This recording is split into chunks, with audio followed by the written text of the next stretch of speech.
Hey everybody, welcome.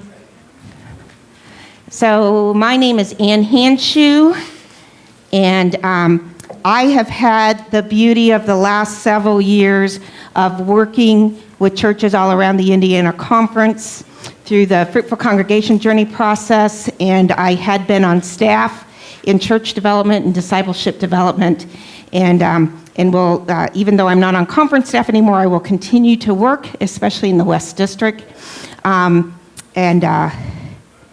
be available for whatever needs that we might have or that John might ask me to fulfill. So I had really asked that we have this training a part of best practices, because this is what I know to be the practices of many of the churches in the district. So you have this team, their committee that's called nominations, and actually a lot of people never really learned that it's actually, the title is called Nominations and Leadership Development, because everybody just says, will you be on the nominations team? So the pastor puts together a nominations team, and on that nominations team are maybe up to 9 people, and so then all of a sudden the pastor realizes, oh man, it's about a month before we have to get our reports going for church conference. So the pastor calls, and about half the people that the pastor calls on the nominations team says, really? I didn't think I was on that team. And about a fourth of them say, oh, I guess I remember being on that team, but okay, yeah, I guess I can make it. And then a fourth of that other half says, I've been wondering when we were going to get started on this, right? And so the nominations team meets, and they decide what positions that are open. That's the role. The positions that are open, and so everybody is given people to call. And so you go out and you start to make your calls, and there's this big gulp in your throat because you know that you have to be prepared for a lot of no's, right? And the no's look like this. The no's are, you know what, I was on that committee, or I served as a leader for at least 100 years, and so I really don't have any desire to be on that anymore. Or another no comes in this fashion. Really? I'm old and I'm tired. A younger person really needs to start doing this now, right? Or you get this. You know what, I'll pray about it. I'll pray about it, which means for the next 3 weeks, they are going to avoid you like the plague in church, and they will block your phone number from their cell phones now, okay? But then there is one person, this rookie, that says, oh, I am interested. Could you tell me more about it? And so your response, you're all ready, and your response is this. Well, really, you don't have to do much. Okay? We just meet a couple times a year, and you don't have to do very much. So are you interested? And the person says, yeah, I think I'll try that. And you want to shout, amen, hallelujah, I got one. Instead, you decide maybe that would scare the person away. And so instead, what you say is, God bless you. You are going to be so blessed by serving on this team. Right? And so then your committee gets back together again, and you are just hoping and praying everybody got at least one, so you don't have to make any more phone calls. And then there are some that are still blank, and the pastor says, well, you know what? We can just tell John Groves we're in process of a number of people praying about it. So we'll leave it blank, and we'll get back to them and let Katie know later. And then the next year you meet again, and that position was never filled, and you still don't find anybody to fill that position.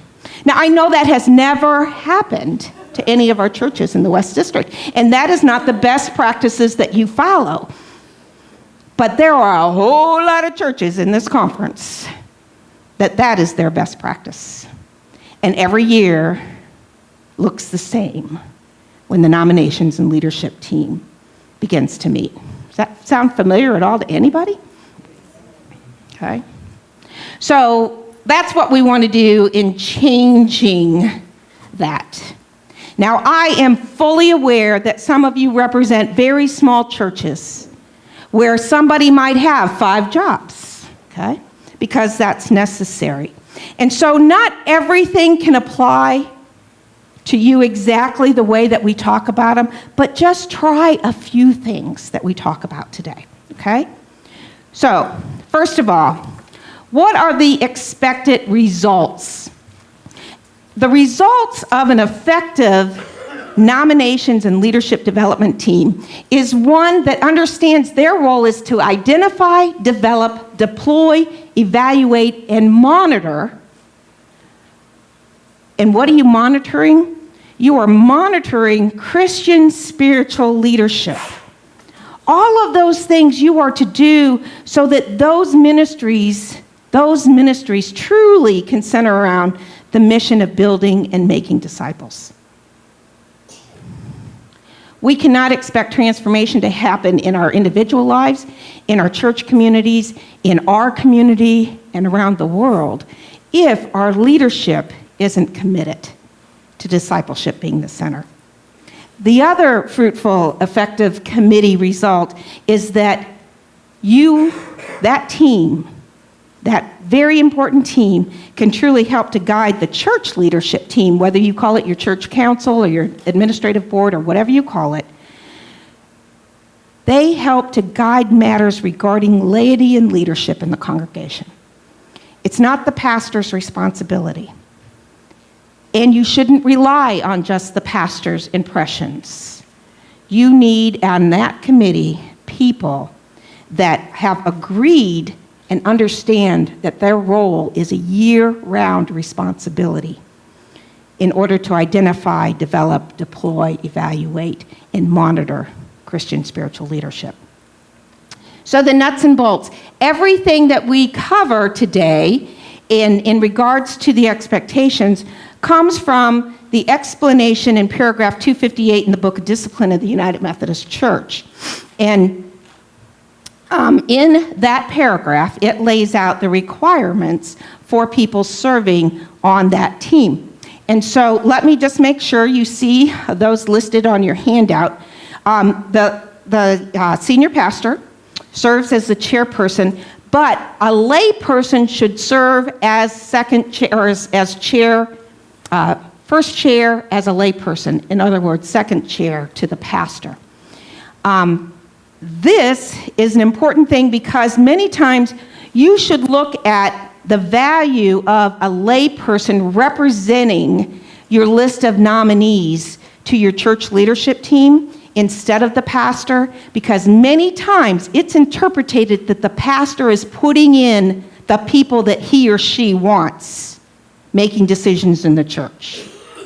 And so when you have a lay person serving as vice chair, that takes that stigma many times off of the pastor, that the pastor's stacking the deck, okay?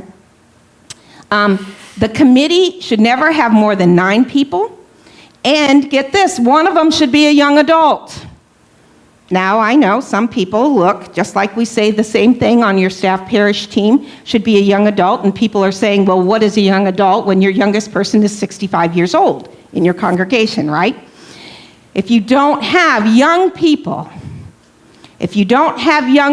you will constantly hear only the voices of those people who have been around forever and know those people of their age. Always try to get a young person to be an influencer and don't disregard what they know and what they see in regards to needs to rebuild, relaunch, and refresh your leadership team. Okay? So look for somebody who's willing, if they aren't young, to think like a young person because they have concerns and desires for young people to be involved in the church.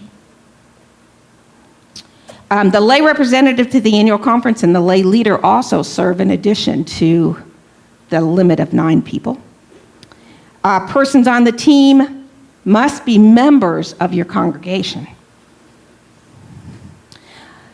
You should have people serve 3-year terms, okay, so that you always are bringing in new and fresh people and allow people to serve in other capacities in the church. And on that committee should only be 1 person per household serving on there. When vacancies occur during the year, and I think a lot of people don't follow this, nominees should be elected by the church leadership team, your current church leadership team, with the permission of the district superintendent. At that point, your leadership team has been meeting, and when you have a vacancy, your leadership team best knows at that point who can fill in that spot to continue with the goals that they're working on. Okay? But because everybody is confirmed through a charge conference, that's why it's important that the district superintendent be made aware that you have elected a new person onto your leadership team. It's fine if you replace somebody, but you do need to report that. In order to recommend spiritually growing leadership, team members should also be spiritually growing in their leadership. I have a rule that I share with everybody in my churches, no matter what kind of training it is. The number one rule of leadership is that you can only lead as far as you are. So if you are attempting to find the best people that are spiritually connected and committed to discipleship growth to lead your church, then you should be modeling that as members of this very important and vital team. There are spiritual gifts that all leadership positions should be considered. And those spiritual gifts are administration, discernment, exhortation, helping, knowledge, servanthood, teaching, and wisdom. But here's the thing. How many of you have a resource available that tells you what spiritual gifts are of people that you are trying to connect into leadership roles? Do you have that in your churches? Good for you, okay? So making sure that people understand how they've been wired for ministry is a very important aspect for this leadership development team. Okay? So these are the things that each member of an effective nominations and leadership development committee needs to be trained to know. Okay? Now, I emphasize each member, I emphasize effective members, and members that need to be trained. Guess what? You don't just learn by osmosis how to be a good member on the nominations and leadership team. Okay? So these are the things that you need to be able to answer. The first, what are the leadership roles and responsibilities that go with those roles? What do they look like if I'm supposed to find and help fill those positions? Okay? It's unbelievable the crazy towns that some of our churches live in when they fill positions. And when people say, can you tell me what they do? Well, no, not really. But once you get on there, they'll teach you. And then how much training happens after that? Very little, right? And so if you're going to be encouraging and discerning the right people, then for goodness sakes, know exactly what those roles and responsibilities are. It would be like if you were a human resources director and you had a job opening, what would you be looking for, guys? What would you be looking for? What do you need to know in order to fill that job?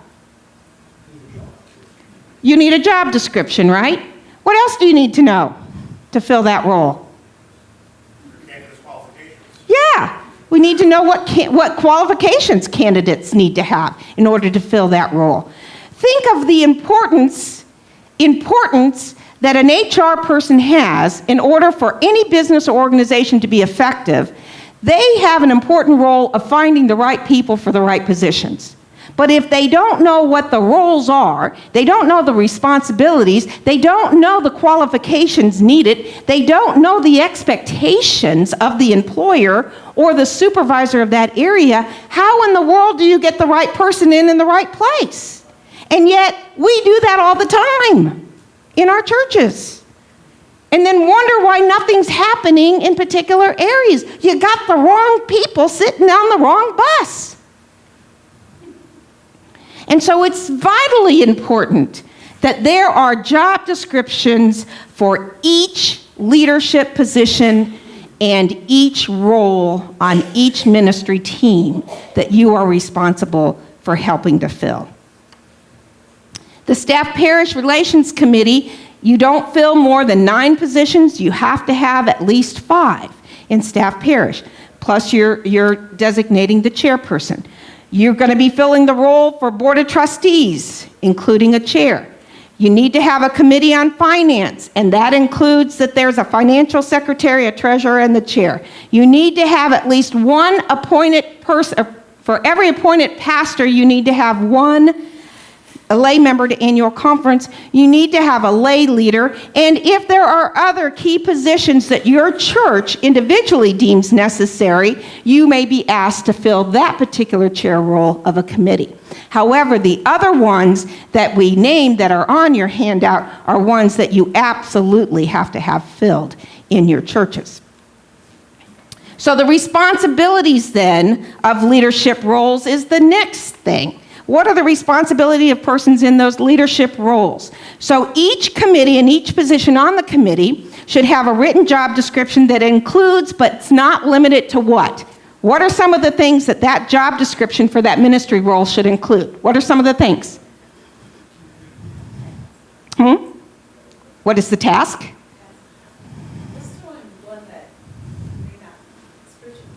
Spiritual gifts, yeah. Yep. Spiritual gifts. What else? The term? That's right. How long are you asking them to serve? 1 year, 2 year, 3 year, 500 years until they die? Make it clear. What is the expectation of their term of service? What else? How much time will be involved? What else can you think of that should be important for you as a member of this team? Kevin? Desired competencies. Yeah. What do they really need? What's their makeup? What kind of experience do we need to bring to the table? Abilities and capacity of persons serving on that team. You would never ask me to be on a finance team here, Kevin.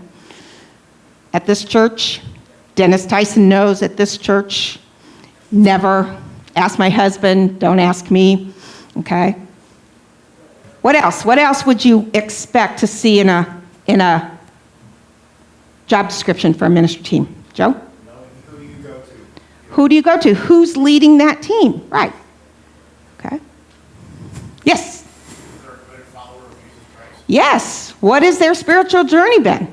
Are they a member of the church? That needs to be in the job description. It needs to be a member of the church for many of our different positions, especially any chair position, they need to be a member of the church. And most of our administrative committees, the same.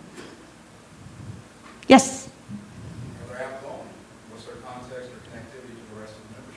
Okay, so you need to know who's on the team, right? Who are the other members of the team and what terms do they still have left in there, okay? That's very helpful to know, okay? So Dennis, if you go to the next slide, please. So again, some of the things too, what are your typical meeting dates, okay? Now, don't ask somebody to serve and you know that you always meet on Monday, but they know they always teach a class on Monday nights. Okay? So if you know that up front, that helps as you're asking people. What are the goals that have been accomplished in the prior years and what are the goals for the next year? That also helps to understand who has the ability and capacities possibly to serve to help meet those goals. What are the kind of special gifts or passion that would benefit that work of the committee? Spiritual gifts are very important, but you also need to know what is an area of passion for people. And so that's why I always recommend doing a whole shape inventory, not just spiritual gifts. And then what are the term of classes or term of service like we talked about, the others on the team. And I always recommend that every team that meets in your church has a covenant. So what are the covenant agreements that exist for that role? Because covenants line out things like attendance and praying for one another. There's a lot of good things that team covenants do. And so you need to be able to see what the covenants are because you're asking people to live into a team's covenants as well. Yes? Does the team covenant cover what the metric of success is, how you know you're succeeding? It can, but I would typically recommend to churches that they put that in their strategic planning and goal setting process. But that you will continue to do strategic planning and that you will evaluate those plans can definitely be in the covenant. Okay? So those are very important things that will help people on. How many have all of these things covered when you get that information for people that serve on your nominations and leadership development team? How many of you get this kind of information? Do you think it would be helpful? Okay. So here's the next thing. Third question. How long does a person serve? Okay. Now, it's not just about serving, it's also about particular restrictions that exist in areas, such as no two family members should serve from a household. That's true for the nominations and leadership development team. It's also true for staff parish teams, okay? And so you need to understand the restrictions that go with those things.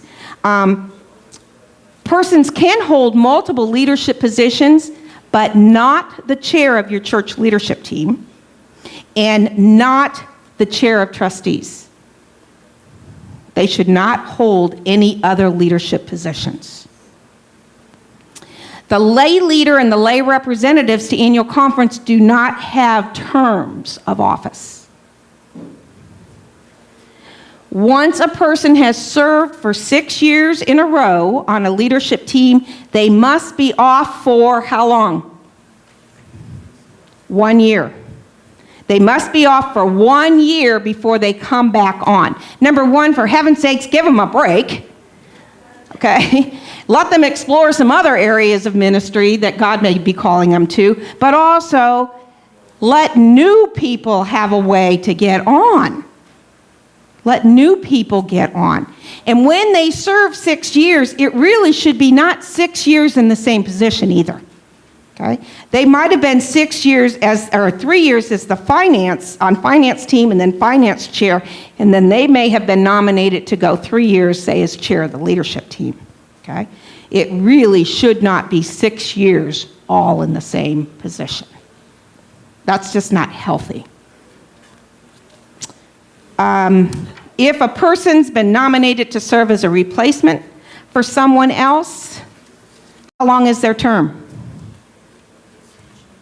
They absorb the term of the person that they replaced. So if that person only had 1 more year, they're only serving 1 more year, okay, or 6 months, or a year and whatever it is. They just absorb that particular time. And if you all know me, just raise your hand if you have any questions or you want to fight with me about something. I'll be happy to answer any of your questions or concerns that you might have. Okay? So, number 4, who's a potential leader to nominate? Who's a potential leader to nominate? So every person that's serving in any kind of role, whether you're a member on staff parish or the chair, whether you're a trustee or the chair, whether you're a member of the Building and Grounds Committee, whatever role you fill, they should be encouraged to always be looking for someone to take their place. Who else knows that work better than the person who's been doing it, right? And so you encourage somebody. We are investing in you. We fully support you in this role. However, in your role, always be aware that you're going to be replaced someday. So be on the lookout for someone that understands and can do the work that you do.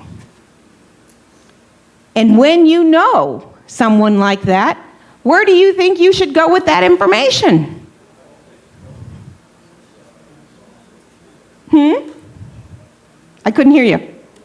The nominations team. That's right, the nominations team.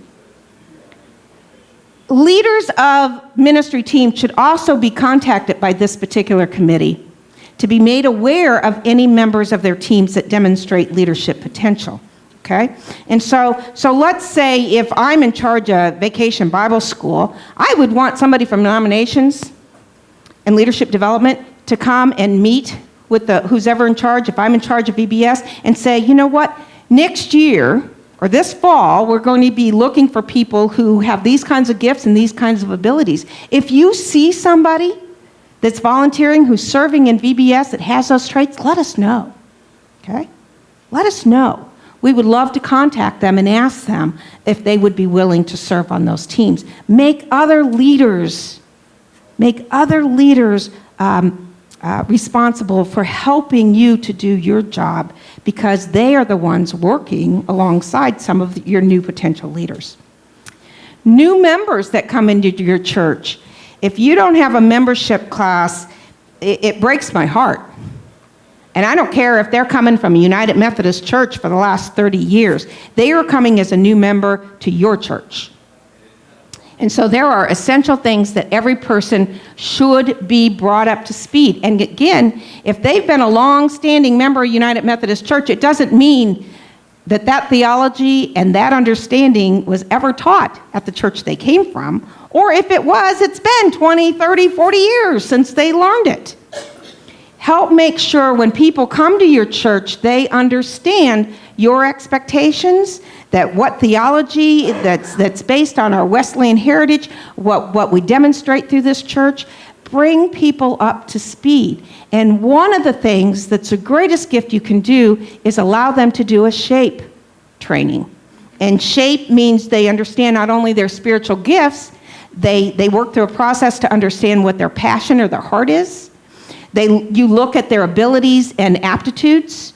You look at their personality style. Are they more of a behind-the-scene kind of person, or are they an up-front kind of person? Are they an introvert or an extrovert? Okay? We don't look at a whole personality profile to say, well, they're a little too crazy for that. But no, it's just their style of how they lead. And then the other thing is, what experiences do they bring? What experiences they bring. That's what SHAPE means. And so you need to allow people to be able to tell you, this is how I've been wired for ministry. Thank you for stopping. Yes? The SHAPE Master, where can I find out more information about it? I can send it to you, and it's also on video too. The training's on video. Okay, I'll email that. Yep, email me. Oh, by the way, my email changed since I'm not in the conference anymore. So my email is Handschu, Handschu, @gmail.com. Same phone number, though. Handschu, HANDSCHU, @gmail.com. Okay? And John and Katie also always know how to get a hold of me too, so. Okay, so the SHAPE training, though, also should be conducted on a regular basis in your church, okay? And what you do, see, a lot of people tell me, you know, we did a spiritual gifts inventory at our church. Well, what did you do with it? Nothing, not a thing. So you need a process for gathering that information, having a resource available to your nominations team or any leaders that are trying to fill positions that your nominations team does not fill, to say, who has this kind of experience, who has this kind of passion? You need to have that resource available. And if you need help understanding how to do that and how to collect that information, don't hesitate to be in contact with me. Those churches who have truly utilized this, it's a big blessing. A big blessing. And I've seen that and experienced it in so many churches. Don't sidestep that. A very important place to do. And here's the thing. We believe that because it's been a part of our leadership structure for the last 500 years, that we have to do it. Whether there's any interest, capacity, or ability in the church, by goodness, we've always done it. So we have to keep it on the list. Why? Why? SHAPE is a great way to truly understand the ability and capacity of your current membership. Of your current membership and of the needs within your walls and outside in your community. How does who God has shaped us as a congregation to be match the needs out in the community. What you used to be and could do 25 years ago, you may not have any ability or capacity to do that anymore. And God is calling you to be adaptable. In this culture that changes so quickly, in our neighborhoods that can change so quickly, you have to be adaptable in ministry and say, what is God calling us to do? And it's very clear when you look at the ability and capacity and the giftedness of your congregation and what the current needs are, where is the match? Wake up, that's where God is calling you to serve. Instead, we keep going back saying, yeah, but what happens to our Missions for Coats program? Okay? Maybe that's not where we need to serve anymore. Give yourself permission to listen to God and look at the abilities and capacities of your current church. There was a church I worked with a long time ago, several years ago, down south, and they had been convinced that the only way they were going to grow and be any kind of lifeline to the community was to start truly attracting children and young families. Okay? And so I said, okay, so let's say we did A, B, and C programming, and it brought in 30 kids on a Wednesday night program. And they were like, oh, like what's wrong? Well, we don't have anybody that could do. We don't have very many people that will even volunteer to do the nursery or Sunday school. Then why do you think you're going to grow if you don't have the ability and capacity in that area? When they looked and when they did SHAPE and we looked at all of their results, what we were able to find and what we determined the need was way south in southern Indiana, where it's so poor and so many people don't have good health care and don't have transportation. Their link was to provide medical buddies. Medical buddies. There happened to be a lot of retired nurses or nurses' aides, that kind of thing in their congregation, and older people that had been able to be retired and had good transportation. They became medical buddies to people in the community. They drove them to appointments in Corydon or into Louisville. They came and did their blood pressure checks on them, whatever it was, right? And you know what? They grew their church because of who they were in what God was calling them to do. And so as you're looking to fill roles, you are looking at what is the vision and mission of your church, as well as the capacity. So how do we communicate? Number 5, how do we communicate the leadership positions, the responsibilities, the expectations of our ministry teams? How many people in our churches don't even know that certain roles exist? Don't even know that certain ministry teams exist or that there's a need for that. So how are some of the ways? What are some of the ways that you can communicate and get out there? What's happening and what roles are? What are some of the ways you can communicate that? Sunday morning, okay? But don't take away from the experience of worship, okay? If you can integrate on a Sunday morning a testimony as a result of this person's role in ministry, and that's all about discipleship and praising God in our midst, that's great. But just to stand up and highlight a ministry team is not always what worship should represent. So you have to be cautious, but Sunday morning's a great time to integrate that. How else? Thanks, Michael. How else? What? I'm sorry? The bulletin, okay? But here's what most of our bulletins say. Ushers desperately need it. Children's workers desperately need it, right? And everybody's going, wow, that's a desperate ministry. Or, I don't do children's ministry. So I guess there's no other jobs for me right now, okay? So again, caution. And you don't ever start with, we are desperate, okay? We have an opportunity that only certain people can fill. Okay? Are you the kind of person that loves children? Okay? You got to really make the position what God needs that position to be. And not, we got a job that's got to be filled, please somebody step up and do it. How else do you communicate what roles and responsibilities are of ministry teams? A monthly newsletter, okay? So you can highlight some particular ministries? Is that true? Okay. Good. Personal invitation. Praise God, hallelujah. You got to be sharing with other people what you get to do with God. And invite other people to come along. Because guess what? If somebody hadn't invited me years ago, I would have never thought I was good enough to step in that role. I would have thought I had to wait till I was ready. Okay? When somebody saw something in me and encouraged me to walk alongside them in that ministry, it changed my life. Just like so many other people here in this room and in your churches, personal invitation. You see something in somebody, you see that giftedness in them, and you invite them to come along with you. To come along with you. Not to say, here we go. Right? It's all yours. Anything else? I'm sorry?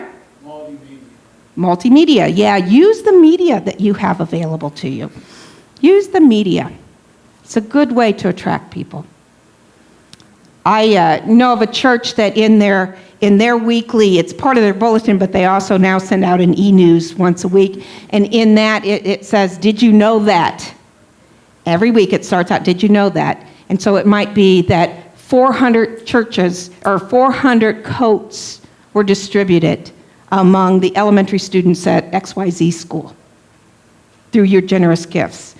Did you know that? Okay. That we visited 15 shut-ins this past week. Several who hadn't heard God's word for several months. Okay? So use opportunities like that to continually let people know. Okay?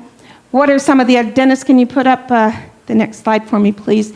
And so there are things also like ministry fairs.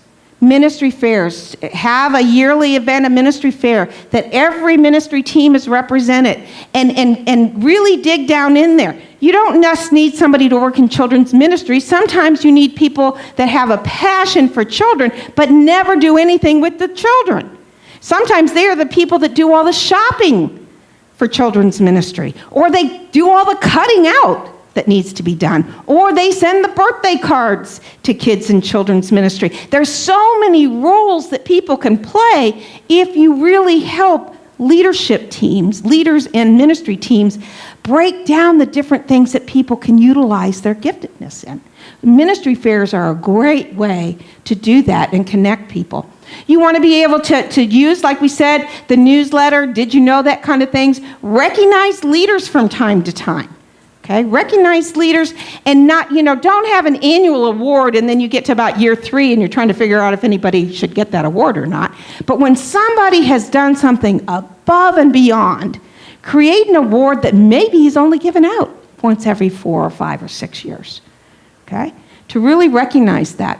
And here's the thing: other than staff parish notes, make the minutes available, easily available, for people in your church to read so that they see what's going on, decisions that are being made, responsibilities that leaders on the leadership team are having to talk through and work on.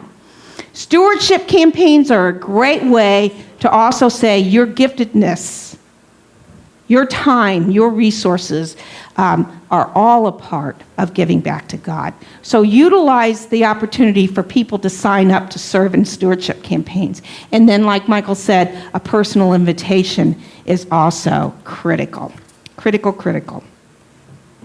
You having fun? Okay. So number 6, how do you discern the right person for the right job? What do we do in an interview if anybody's trying to get a job? What do we do?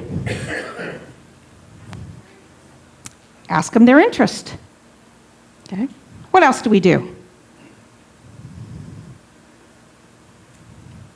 Maybe tell them about the job, right? Tell them about the job. Very good, David. We ask them, what do you know about us? What do you know about what we do? What do you know about our expectations for this position, okay? So So when you discern the right person for the right job, number one, please start in prayer. Everything you do, the work that you do in every ministry of the church, and especially in this one, when you are charged with putting the right people in the right place, it needs to be covered in prayer. And then, what about if you sent an information packet ahead of time? When you get some names of people, what if you sent them an information packet to let them know the same kind of things that we just talked about? What this requires, what the expectations are, what are the goals that we're working on. Let them see something. Let them see why we think they would be a good fit for this, and give them the time. What if you had a meeting with somebody from your committee as well as the person that's going off? Meet with that person and share, and it doesn't go like this, man, this has been a really crappy year, right? I'm so glad I'm getting off. I'm glad you're coming on. Lord of mercy, okay? Instead, it's like, we had so many challenges in front of us, and yet as a team, we worked together. We made some inroads in this. We've still got a ways to go, but I believe if I have to go off, that you'd be the best person to come on. Okay? Honesty and transparency seems to be lost sometimes in our churches. Be honest and truthful, but encouraging and uplifting about the hard work that takes place in ministry sometimes. But the joy and the blessing that you truly do receive when you feel like, because of your trust and because of your faith in God, that you are making headway, and that you're starting to accomplish the mission. And then ask for a commitment, again, around the team's covenant. We want to know, do you understand what's expected of them? You don't just show up and do the job. There's a covenant living that takes place in God's work. And so, help them to understand what covenant relationships look like in order to get God's work done. Okay? So, some of the ways that I would recommend that you discern the right person for the right job. And then number 7, how are people trained for their responsibilities? For probably the last 10 years, I've been doing staff parish trainings in this district. Way back with Tom True and then Judy Purvis. And this is what I heard so many times about training for staff parish. One chair goes to the next person and says, here's my box. Good luck. Right? It's kind of training that takes place, unfortunately, in a lot of our churches. So, your team, this team, the Nominations and Leadership Committee, they are so critical. If you help, not just the pastor's responsibility, but everybody on that team, to encourage people to attend events like this, to be aware, to be on the website, to be getting the newsletter from the West District, to be aware of conference trainings. Be aware so that you can encourage those. It doesn't matter if you're not interested or not. Make sure that the people who could benefit from those trainings are aware of and encourage them to go. Right? Also, there's a resource, if nothing else, there's a resource that Cokesbury, in the United Methodist Church, the General Board puts out, and there are guidelines for leading your congregations from 2017 to 2020. Those always line up with the General Conference years, because if any changes take place in discipline requirements for any of those committee structures, it will happen after a General Conference. It's $3.99 for the little booklet. You can download them and share them that way. You can get ebooks or you can get the hard copy. But if minimally that's all the training you can do, at least do that. Because every single committee that exists in our United Methodist churches, there's a book for it. And they all start out, guidelines for leading your congregation and the committee on trustees, staff parish, whatever. Make sure people are aware or that you have them. And then the Nominations and Leadership Committee should always stay updated on any changes. That's the importance of having your lay representative annual conference. also serve on the Nominations and Leadership Development team because they will get information from annual conference to bring back if there's any changes or updates or trainings or whatever. They should be also making you aware and updated for training that is available and takes place. And then the other thing I always encourage, how many of you have an annual retreat with your leadership teams? Annual retreats, everybody says we don't have time, but if you make the time and it becomes an expectation, that's just what you do in January of every year, it will be well worth the time in the end. Because at a leadership retreat, give yourselves a couple days, an evening and a whole day. If you can get away, if you can go to a state park or one of our campsites, wherever you can go, to get away is even better, okay? But number one, you build fellowship as a team, okay? You build fellowship as a team, but also it's a great place for your newbies, your rookies to come in and start to gel and understand how your team rolls and be able to discern that. It's also a place where if your covenant needs to be altered or changed, you can take the time for that and people can understand that covenant living arrangement. And in addition to that, you can also take that time to set the goals that you might have for your particular team. So nominations, leadership development, that's a great opportunity to encourage your leadership teams to have an annual retreat. Your church council, your ad board should at least be doing that, but if each individual team can just take a whole day or 4 or 5 hours at a time at the beginning of the year, it will resolve a lot of stuff happening on down the line and be more effective to do that. Okay, so characteristics of people that serve on that particular team on leadership and nominations. Number one, they need to be an active member of the congregation. Okay, somebody that's barely around is not aware of the needs and the kind of ministry that takes place. They not only need to be a member, they need to be an active member. They need to be attentive to their own Christian spiritual lives. We talked about that. They need to be able to help members of the church identify what their call is. You know, I'm not a pastor, but I've been called to ministry. Okay? And somebody brought that out in me many, many years ago, 25 years ago almost now, okay? And I would never have thought that. I thought pastors are called, okay? But I was called as well. So help other people understand what their call is in their own local church. Be able to do that. And be able to work cooperatively with other committee leaders to help prepare their job descriptions of their ministry teams and leadership roles. Be willing to work in a covenant community yourself on that team. Understand that the work of nominations and leadership development is a year-round commitment, not just to get the slots filled for a church conference. And also be aware and committed to the structure of the Book of Discipline. You may not agree or think that that works well for your church, but it's still the rules that we agree to follow as church leaders. So you got to be aware of what the Book of Discipline of the United Methodist Church says, and you got to be committed to follow that at this point in time. And so then you see also some of the best practices for beginning that committee work together. There's a lot of different possibilities there. You all are creative. You know your church as well. But you've got to figure out a plan. What are the best practices you're going to begin to implement? What are your first 2 or 3 steps to make this committee a better, effective committee? Right? You got to start. You got to start.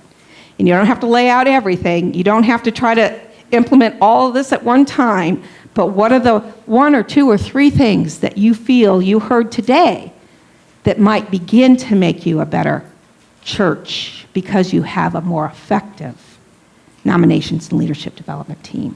Okay. Questions? Comments? Hello? Anybody? Did you hear anything that you felt would be helpful to your churches today? You do? Okay. And don't forget, I am available, and God bless John Groves. He has put me on a retainer so that I can continue to work in the West District and be available to our churches. So you're not getting rid of me. You're not getting rid of me. And even if he didn't, that's what I've been called to do. So never hesitate to contact me. Yes.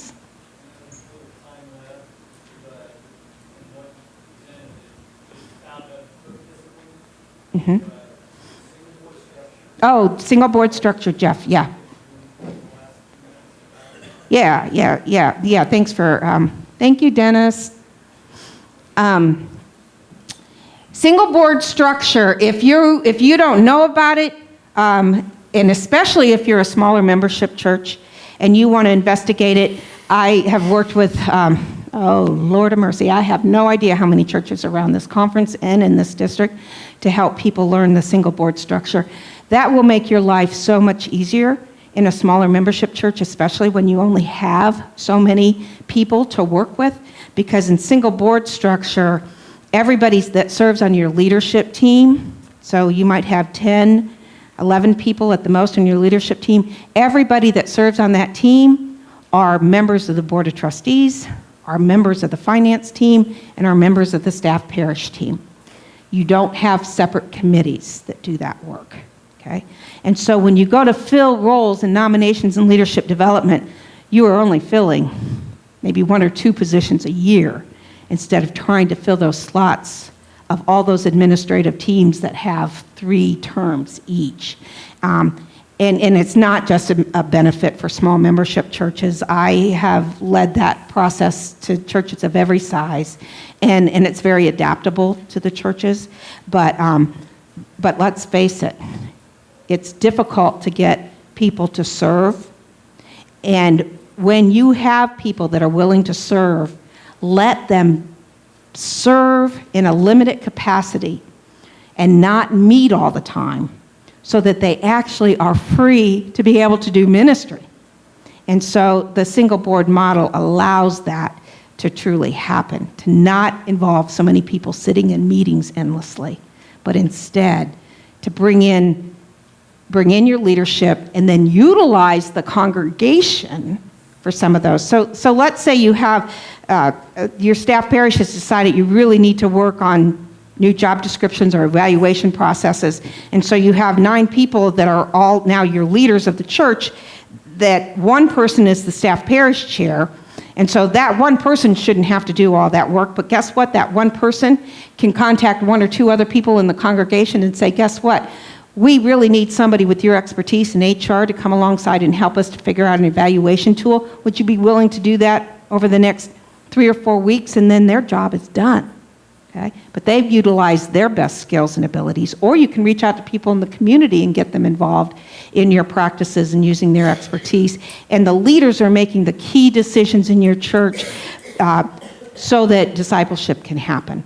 And those leaders that sit around in single board are making sure that your facilities and your staff and your finances are all where they need to be so that the mission of the church can be accomplished and don't have to get into all kinds of other minutia. Okay? Yes, Michael. Does the nominations and leadership involvement team need to be separate from that one board? Oh, yes, it's definitely separate. Absolutely separate from that board. And sometimes, and depending on the churches, I recommend restructuring that team differently. But yes, it needs to be a separate committee, for sure. And that's something, again, if you have questions about single board, don't hesitate to contact me either. Or somebody from church development. But I'm in the West District, so I'm happy to do that. Okay? But that is an option, and that's something that your leadership and nominations team might want to explore and recommend to your leadership team as well. Okay? Y'all are great. So great to see you, great to share with you. Don't forget your evaluations are really critical for us to continually look and see what we need to do to best help to resource and walk alongside you all. So take the time to do that. You know where you're going next? Got it down? Nope. Downstairs? Okay. And it's, boy, is Dennis Tyson just like, if we decide we don't like you as our senior pastor, you got a job in the media booth there, Dennis.